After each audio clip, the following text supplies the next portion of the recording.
Hi, my name's Maris. I inherited my grandpa's house after he passed, or so I thought, because while I was grieving, my own parents sold it, behind my back. They forged my name, moved in my cousin, and called me too emotional to handle real responsibility. But Grandpa knew them better than I did. He left something in the walls they didn't see, and when they realized what they'd missed, it was already too late. Before we begin, what time are you listening to this, and where from? Drop a comment below. This story, it might just feel too familiar.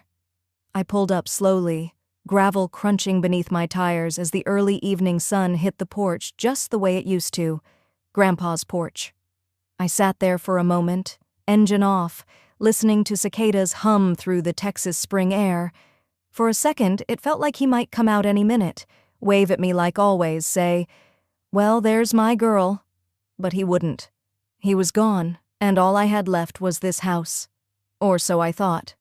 When I stepped out and walked toward the mailbox, something caught my eye. The brass nameplate that used to read Blythe had been polished. No, replaced. A new engraving gleamed beneath the sunlight. Zinnia Langford. My heart stuttered. Zinnia? My cousin who used to fake allergies to skip helping Grandpa in the yard?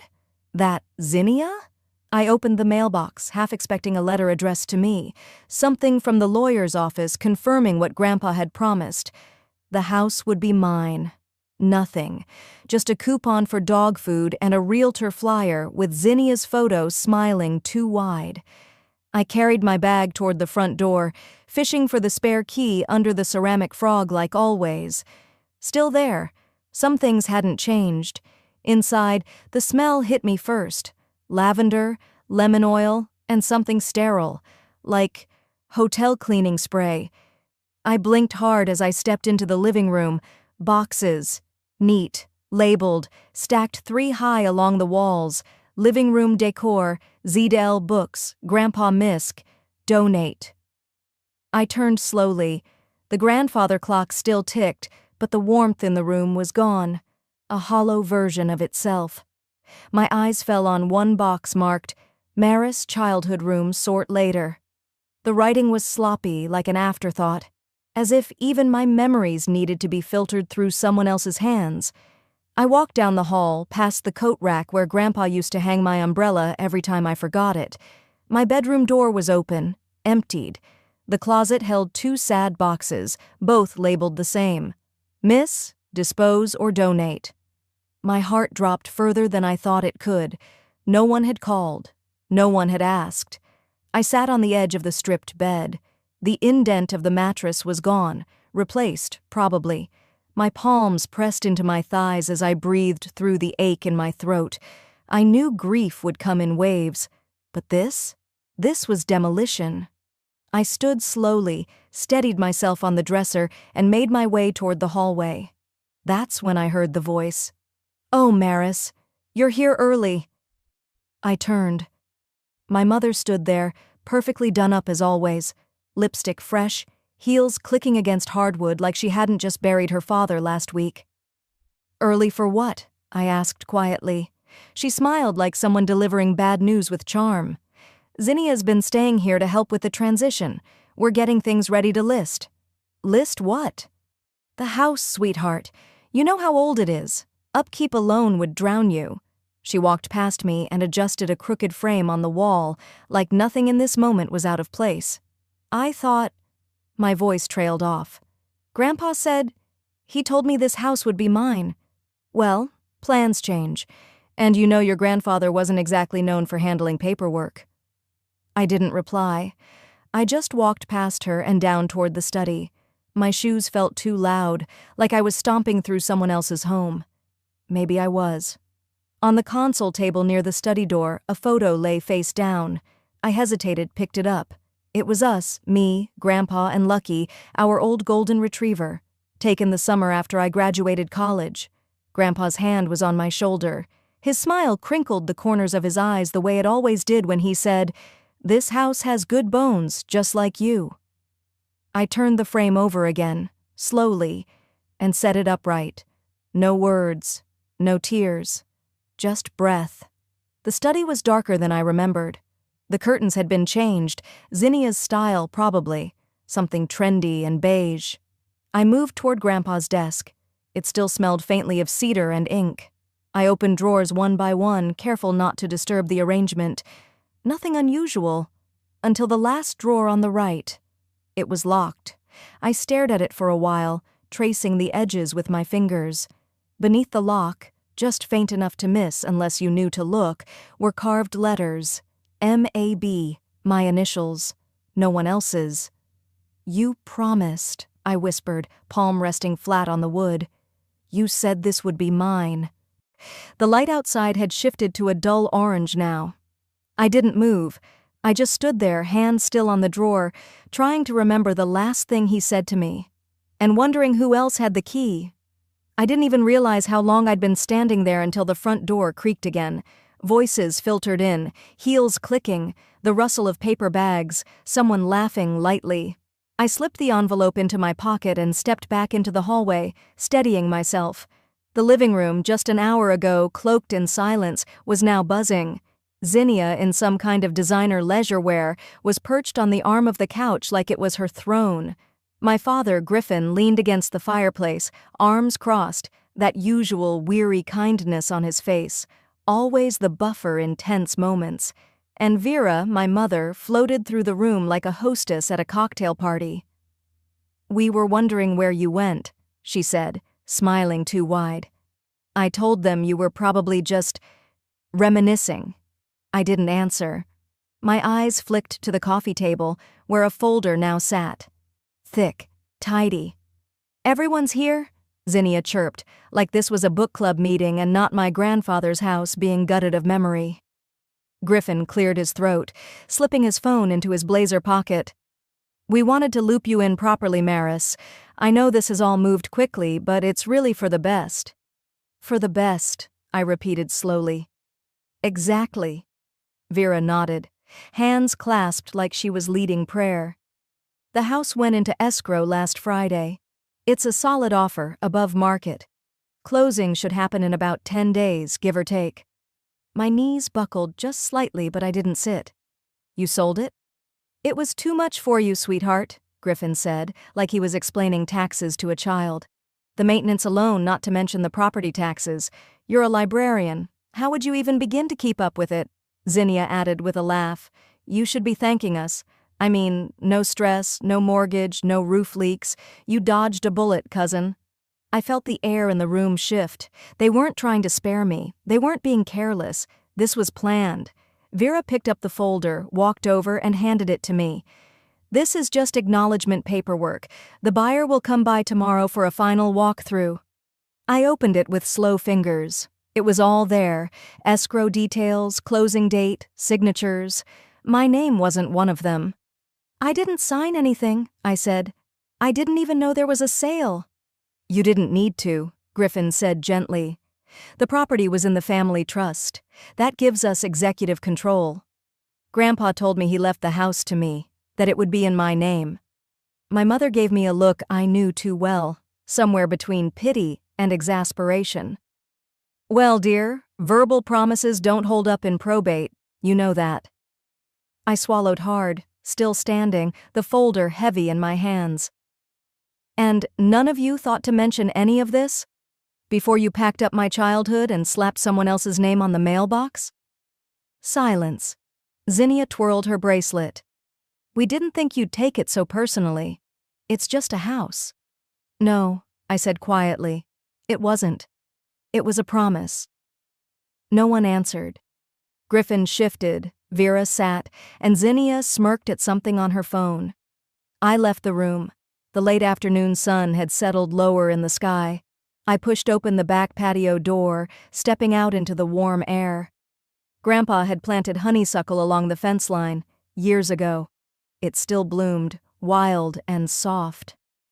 I stood there, letting the heat soak into my skin, wondering how many decisions had been made about my life while I was still wiping my eyes at the funeral. Inside, laughter broke out. Someone said something about dinner plans. It didn't fit. None of it did.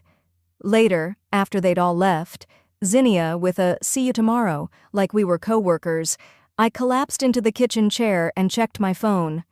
I shouldn't have. A post from Zinnia, a carefully curated shot of Grandpa's porch with the caption, "Some people care more about property than peace. Grandpa deserved better than drama." And the comments, "Let the dead rest. Can't believe Maris is fighting over a house. Disgusting." There's always one. My thumb hovered over the screen, numb. They were rewriting the story before it even began, painting me greedy, selfish, ungrateful. And it was working. I stood, moving without thinking, straight to the study. The screwdriver was still in the junk drawer. I pried open the lock. Wood splintered, something inside me with it. A single envelope. My name, written in Grandpa's hand. I held it, unopened. My voice cracked. What have they done? Back at my apartment, I shut the door behind me with a quiet thud and leaned against it, still gripping the envelope. I hadn't even taken my shoes off. My purse slid off my shoulder and hit the floor with a soft thump, but I didn't move. The silence was thick. No hum of conversation, no clinking of glasses. Just me. And the envelope. I walked to the kitchen table and sat down slowly, like every inch of my body was suddenly made of stone. I stared at my name on the front in Grandpa's handwriting, steady, slanted, unmistakably his. I opened it. Inside were two things, a folded copy of his original will and a yellowed sheet of notepaper.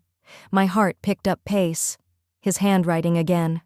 If they sold the house, check the signature, and check the date. You weren't in town. I read it 3 times. My hands trembled as I laid the will aside and dug into the folder Vera had given me earlier. I pulled out the copy of the sale agreement. There it was, my signature. Perfectly forged, right down to the slight slant in the M and the little loop at the end of the S. I hadn't signed anything. Not for the house, not for a sale, not for a single damn thing. My mind raced as I got up and pulled my laptop from the side table. I opened my inbox, hands moving on instinct now. Search. Seattle. The librarian conference. I found the flight confirmation. Departure, May 11th. Return, May 16th. I opened my digital calendar next. 4 days packed with workshops, keynote speakers, hotel bookings, and networking breakfasts. I even had a photo of me on a panel, still in my email, sent by a colleague. The sale document was dated May 13th. I hadn't even been in the state. I exhaled. Slow, bitter. Then I pulled open the bottom drawer of my desk and grabbed an old plastic file folder. I wrote in thick black letters across the front, "Truth." I dropped in the will, the flight confirmation, and a printed copy of the forged sale page. I sat back and stared at the folder. They hadn't just taken the house. They'd erased me from the story and signed my name like I was already gone. At midnight, I picked up my phone and called Linda, one of my fellow librarians who'd organized the Seattle panel. She answered groggily. "Maris, everything okay?" "I'm so sorry to call this late," I said quickly. "Can I ask a huge favor?" There was a pause, then, "Of course." "Could you send me a letter? Just something confirming I was there the week of May 11th through 16, specifically that I spoke at the symposium on the 13th? Her voice perked up. "Yeah, definitely. I remember that day. You killed it up there." "Thanks," I said, my voice tighter than I wanted. "I really appreciate it." After we hung up, I plugged in my phone, walked into the bathroom, splashed cold water on my face, and then remembered the old family iPad. Vera had synced all her devices once when I helped her recover a password. Her texts and cloud photos had backed up across devices. I hadn't thought about it since. Until now. I grabbed the tablet from the shelf in my hallway. It hadn't been used in months, but it still powered on. I tapped open the Messages app and started scrolling. And then I found it. A screenshot Griffin had sent to someone named Edward. His name matched the buyer documents. "We've got her okay. Don't worry. She won't contest. She's passive." My chest tightened. Further down, another from Vera to Griffin. "She's always been a silent one. That's why she's perfect. Perfect. Perfect to disappear. Perfect to ignore. Perfect to walk over." My jaw clenched. My fingers pressed hard into the screen as I took screenshots of both texts, emailed them to myself, and saved them to a USB drive I kept in my drawer. I labeled it the same as the folder, Truth. I held it tightly between my fingers. They didn't just lie, they counted on me to stay quiet, to be soft, to nod politely, blend into the background, and thank them for it. But they forgot something. I stood and looked around my apartment. Quiet, yes, but not weak. I picked up Grandpa's will. I slipped it into my bag. Then I grabbed my keys. You picked the wrong silent one. I didn't sleep. I sat in my car for a while after leaving the apartment, the USB still in my pocket, Grandpa's will lying on the passenger seat like a silent witness. The sun was just beginning to lighten the horizon when I pulled away from the curb and headed into downtown. By the time I parked in front of Skylar Martinez's office, the city had woken up. People walked by with coffee cups and laptops, oblivious to the world shifting beneath my feet. Her firm sat in a modest beige building with a brass plaque by the door, Martinez and Wyatt, Estate and Family Law. I walked in, the documents in hand, and told the receptionist I had no appointment, but it was urgent. A few minutes later, Skylar herself stepped into the lobby, mid-40s, composed, with a kind of calm you couldn't fake. Her dark hair was pinned up, and her charcoal suit looked like it belonged on someone who didn't lose arguments. "You're Maris?" she asked, extending a hand. "Let's talk." Her office smelled faintly of lemon oil and old paper. I sat down across from her, opened my folder labeled Truth, and slid everything across the desk. The will, the fake sale contract, the flight confirmation, the screenshots of texts. She didn't say much at first. Just read. She held the will in both hands, eyes narrowing slightly as she scanned. Then, she smiled. Slowly. "Your grandfather," she said, tapping a line with her finger, "was very careful." She turned the document toward me and pointed. "There's a clause right here that overrides the trust, says explicitly, 'The house may not be sold under any trust, delegation, or power of attorney unless Maris Blythe signs in person and in presence of 2 witnesses.'" I blinked. "Wait, so they can't sell it, not legally, and forging your signature? That's fraud. Criminal." I felt something shift inside me, like a floor clicking back into place under my feet. Skylar straightened in her chair. "We're going to file an emergency injunction to halt the transaction, and I'll be sending a letter to the buyer today." My voice came out low. "He doesn't know? If he does, he'll be answering to the state bar. If he doesn't, he'll be very interested to know he's buying stolen property." I let out a long breath I hadn't realized I was holding. "Do I have to go to court?" "Eventually, yes. But today, we buy time. And we shake the table." Skylar stood, went to her printer, and began preparing documents with a calm precision that made me believe, for the first time, I could win this. That evening, after leaving her office, I drove by Grandpa's house. No one was there. The porch light was off, the blinds drawn. I sat in my car for a few minutes, then stepped out, my shoes crunching against the gravel. I walked up the steps, the wood creaking beneath me, and unlocked the door with the spare key still hidden in the flower pot. Inside, it smelled like dust and old citrus cleaner, like childhood and endings. I walked to the hallway where the framed photo of Grandpa, me, and Lucky still sat. Only this time, I noticed the back was thicker than I remembered. I turned it over. 4 tiny screws held the frame backing in place. In the kitchen drawer, I found the little screwdriver Grandpa always kept near the junk tray. I returned to the frame, unscrewed the back, and there it was, taped neatly inside, a small, tarnished brass key. It was warm in my palm, like it had been waiting. I turned around, scanning the room. The fireplace stood quietly in the corner. I stepped closer. The floor near it was a patchwork of old wood, smooth from years of barefoot steps. Then I saw it. One board, near the hearth, had a small heart etched into the grain, a heart no one else would have noticed. I knelt down, the key in my hand. The floorboard gave way with a soft creak as I pried it open, breath caught in my chest, like I was disturbing a secret that had waited patiently in the dark.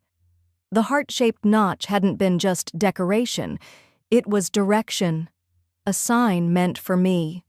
Inside was a fireproof lockbox no bigger than a shoebox, its corners worn smooth. I pulled it out with trembling hands and sat back against the wall, the early morning light beginning to slip through the kitchen curtains. My fingers traced the edge of the brass clasp before sliding the key in. The lock turned with a click that echoed louder than it should have. Inside, tucked neatly between layers of old flannel cloth, was a USB drive, a letter with my name written in my grandfather's bold, slanted hand, and an envelope labeled simply, Ellis. My eyes flicked back to the letter. If they try to erase you, go to Ellis. I didn't know whether to laugh or cry, maybe both. Grandpa had always said Ellis Granger remembered things the rest of the neighborhood forgot: birthdays, garage codes, what year the willow tree out back finally stopped blooming. I slipped the drive and letter into my purse and held the Ellis envelope in my lap for a moment before tucking it inside too. By 9 that morning, I was on Ellis's front porch 2 blocks over, hesitating before knocking. The place looked smaller than I remembered, but maybe everything had. Paint peeled from the railing, but the wind chime made of spoons still jingled in the breeze. I used to think it sounded like old laughter. The door opened before I even knocked. "Maris Blythe," Ellis said with a crack in his voice. "I wondered when you'd come." He looked thinner, his shoulders bent inward, but his eyes were still sharp. He gestured me inside with a warmth I hadn't felt in days. "I've got something for you," he said, shuffling toward the kitchen table. "Your grandfather gave it to me last fall, said not to hand it over unless you asked." He placed a flash drive next to a cassette tape already set on the table, and beside it, an old photo I hadn't seen in years. It was the 3 of us, me, Grandpa, and Lucky, under the old willow tree in the backyard. I must have been around 7, missing a front tooth and beaming like I'd just won a trophy. On the back, in Grandpa's handwriting, "She remembers what matters." I sat down slowly, overcome. "Why'd he give you all this?" Ellis rested his palm over the cassette. "Because he didn't trust them. And he said you were the only one who'd fight for what the house meant, not just what it's worth." He opened a small cassette-to-digital converter and hit play. Grandpa's voice filled the room. "They'll tear it apart, Ellis, piece by piece. If I don't lock it down—" Ellis's voice responded, slightly muffled. "You've written the will." "It's not about paperwork, it's about intention. Maris understands that. She always did." I stared down at my hands.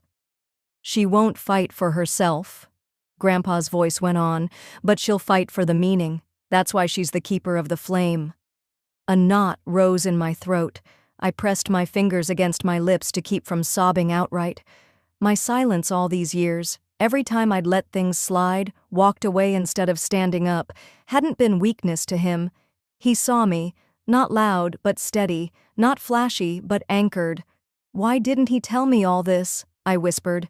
Ellis just smiled gently. "He did. You just needed to hear it now." I stayed a little while longer. He made tea. We talked about Grandpa's laugh, his ridiculous pancakes, the summer we almost burned down the garage trying to build a treehouse. For the first time in days, my chest felt less like a cage and more like a lantern with something still burning inside. On my way out, Ellis pressed the Polaroid into my hand.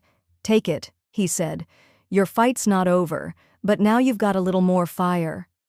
Back home that evening, I spread everything out on my kitchen table.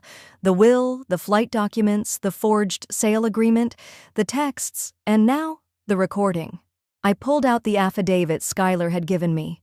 For a long while, I just sat there, pen in hand, staring at the paper. I thought about the photo, the tree, the way Grandpa's voice said my name like it held weight, and I signed. Not because I wanted revenge, not even just because I wanted the house, but because something sacred had been placed in my hands, and if I let them bury it under paperwork and power plays, it wouldn't just be the home that was lost. It would be everything it stood for. This wasn't just about keeping the house. It was about honoring what made it a home. After signing the affidavit, I barely slept.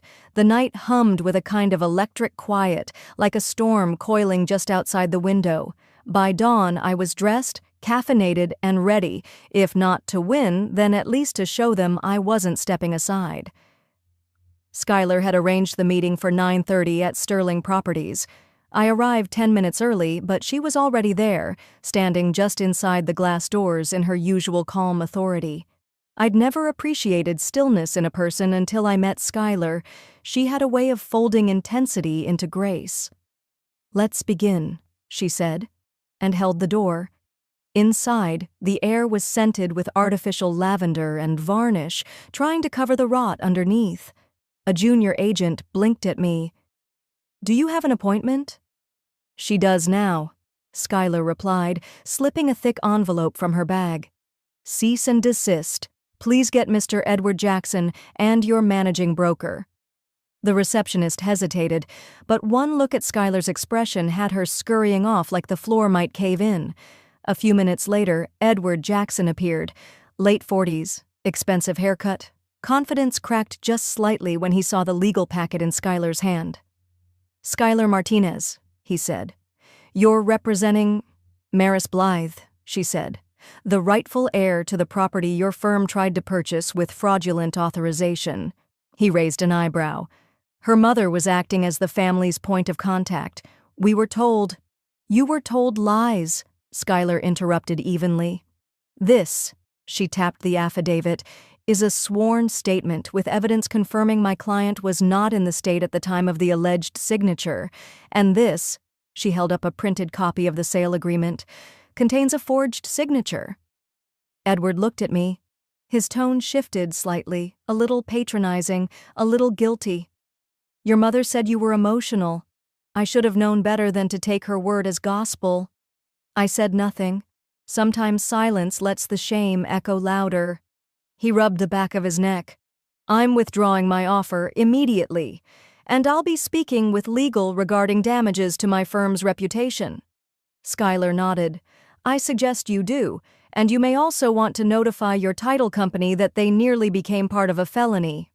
Now, by the time we stepped back outside, word had already traveled. Zinnia's name was on the outgoing text of the front desk agent's phone. I recognized the screen. Funny how fast gossip moves when people smell liability. Skylar offered a small, satisfied smile. That was the easy part.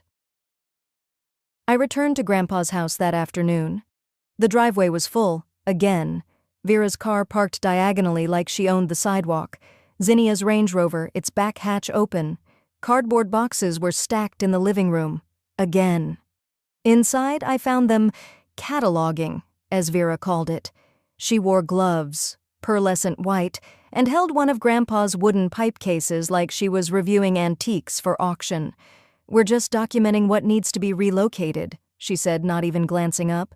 "You mean stolen?" I snapped. Zinnia gave a small, breathy laugh. "That's rich coming from you. Suddenly you care about these dusty old things?" I stepped closer. "They're not things. They're stories, and you're not touching another one." "Maris," Vera sighed, lowering the pipe box, "you've made your point, but your grandfather belonged to all of us, and you're making this divisive." I narrowed my eyes. "No, Mom.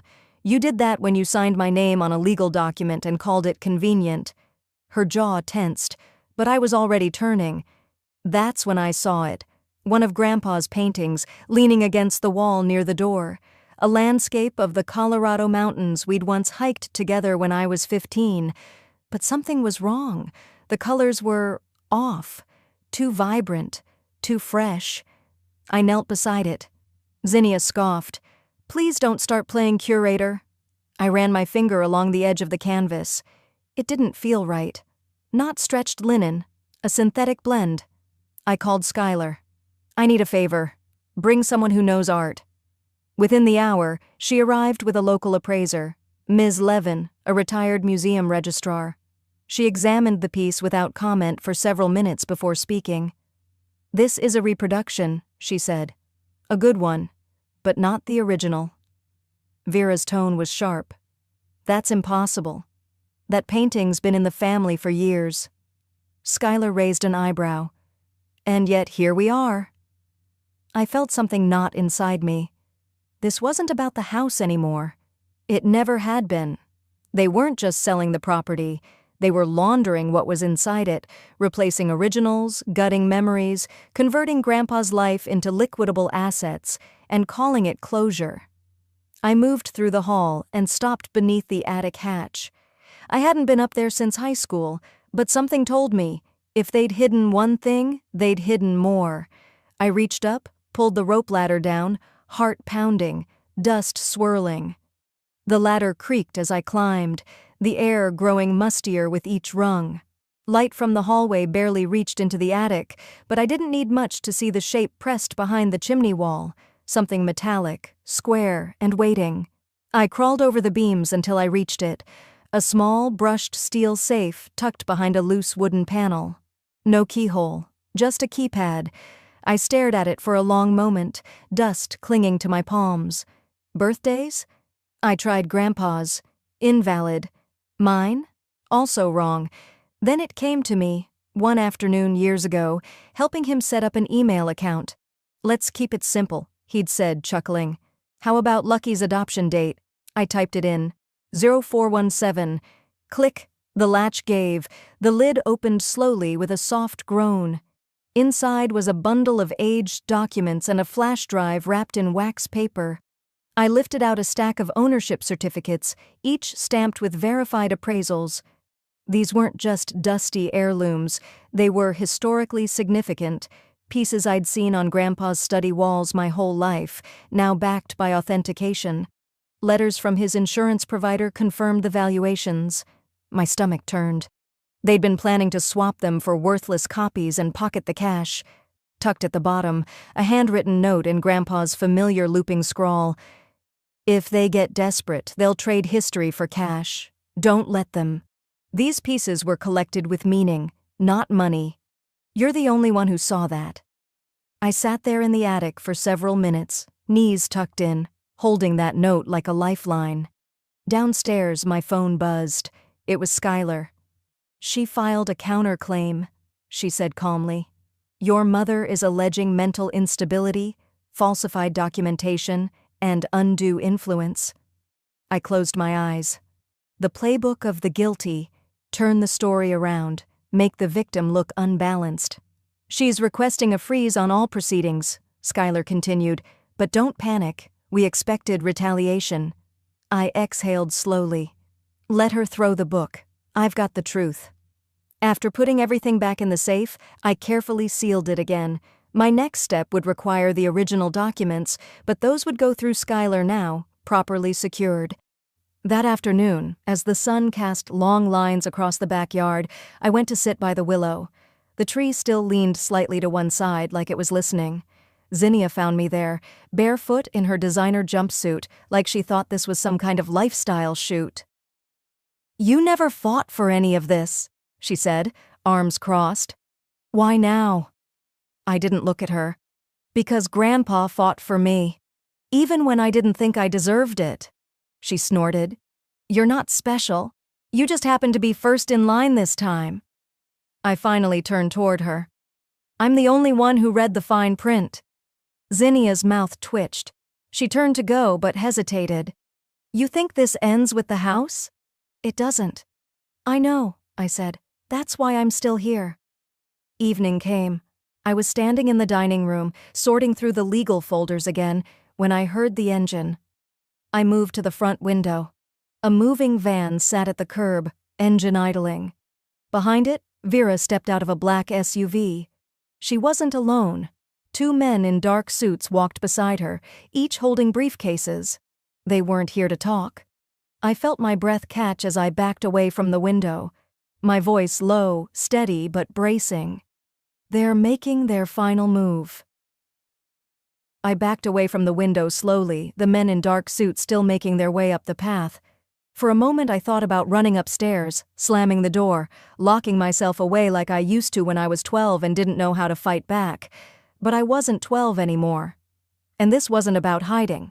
Instead, I walked calmly to the dining room, picked up my phone from the edge of the table and tapped the record button. I set it face down, microphone angled toward the room. The front door flung open without so much as a knock.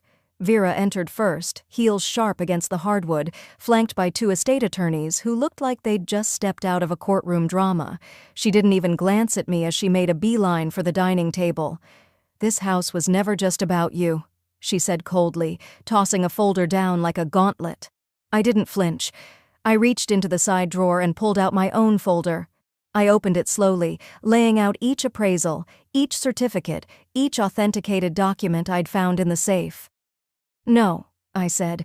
"It was about the $2 million you were laundering through Grandpa's art." One of the lawyers shifted in his seat. The other stopped mid-page. Before Vera could muster a retort, the door opened again, this time by invitation. Edward Jackson stepped in, looking far less smug than when I last saw him. Skylar followed closely behind, a quiet force of calm, her briefcase in hand. She nodded at me once and took a seat. Edward's eyes scanned the room. "I wasn't told this would be a group session." Skylar gave a small smile. "We thought it best you heard all sides." I walked to the entertainment console, pulled the USB from my pocket, and inserted it into the old laptop on the sideboard. The screen flickered for a moment, then Grandpa's face appeared, tired, older than I remembered, but eyes still as clear as ever. "If you're watching this," his voice rasped from the speakers, "they did exactly what I feared, but I left the truth in the walls, and I left it for Maris because she's the only one who listened." The room was silent. Even the attorneys didn't shuffle.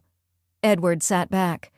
"Your mother said you were unstable, that you hated this place." I turned to him, my voice level. "She said that because I never told her what she wanted to hear. I didn't want to sell it. I didn't want to pretend Grandpa meant nothing. That's the difference between us." Vera stood abruptly. "Oh, please. Are we really giving weight to a sentimental recording? He was old. He said things like that all the time." Skylar raised a brow and opened her folder. "We also have video evidence of the forged signatures, insurance reports, and emails coordinating the art swap." But Vera wasn't done. She smirked and tapped on her iPad. "Then how about a video of Maris herself saying she wanted to walk away from this house?" She turned the screen to Edward, playing a clip from a barbecue years ago. There I was on screen, in a blue summer dress, holding a lemonade, laughing and saying, "I wish I could just walk away from this house." Vera paused the clip. "Case closed." Skylar didn't even blink. "Play it in full." Edward handed her the tablet. Skylar scrolled and played the rest. I appeared again on screen, sighing, my tone shifting. "But I promised him I wouldn't, not after everything he built here." Silence. I stepped forward. They thought I'd stay silent, but silence isn't weakness, it's strategy. I handed Edward the entire case file. Timelines, appraisal records, Grandpa's final video, emails, everything you weren't told. He turned to Vera, eyes sharper now. "I won't be part of this anymore. You've crossed every line." Vera's face contorted. "We gave you life," she hissed.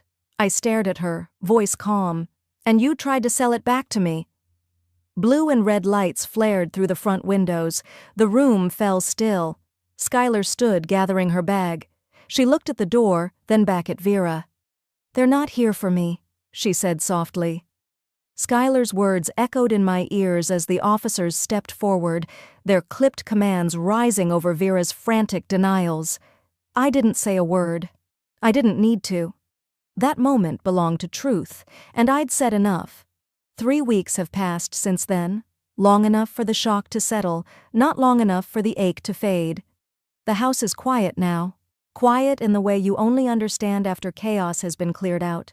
The front door creaked the same way it always had. The air smelled faintly of cedar and old paper, and for once, I could walk from room to room without bracing for a confrontation. Vera and Griffin were both charged. Fraud, forgery, conspiracy. The legal language sounded cold and sterile, but the impact was very real. Zinnia avoided trial by taking a deal. She left town without even packing the last of her things. I didn't stop her. Edward testified on my behalf. To his credit, He didn't try to justify his role in the manipulation. He simply said, "I believed the wrong people," and walked away from the sale. I could respect that. The house, legally, is mine now, but I never wanted to just keep it. I walked the length of the hallway that morning, pausing at each room, not to mourn, not to celebrate, but to plan. The boxes lining the walls weren't for leaving, they were for reimagining.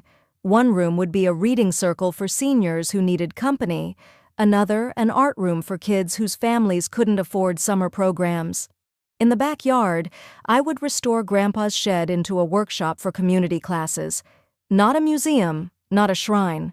A space to keep the flame alive, like he'd hoped. Ellis came by again today. He shuffled a little slower than last time, but his eyes lit up as soon as he saw the photo in the hallway, the one I'd hung beneath the stained glass window Grandpa loved. It was the Polaroid. Grandpa, me, and Lucky under the old willow, all of us beaming like fools. Ellis placed a small plaque below the frame. "She remembers what matters." I didn't trust my voice to thank him. I just nodded, and he squeezed my hand like he knew. Later that afternoon, I returned to Grandpa's study, the one room I hadn't touched yet. It was still mostly as he'd left it, books stacked in odd towers, a pipe resting on the windowsill. The smell of ink and pine still clung to the air. I opened the last drawer I hadn't checked. Tucked inside, wrapped in a faded cloth napkin, was a leather-bound notebook. The final entry was dated just 3 days before he passed. "Redemption is heavier than revenge, and more lasting. You remembered, Maris. You kept the house alive." I closed the book and held it to my chest. Outside, golden light filtered through the branches. The house groaned quietly in its bones, the same sounds I'd grown up hearing when the nights got cold or the rain came hard. I sank into the old sofa by the window, the one he used to nap on with Lucky curled at his feet. My body finally let go of the tension I'd carried for months, maybe years. They tried to erase me from the story, but the house remembered. And now, so will everyone else.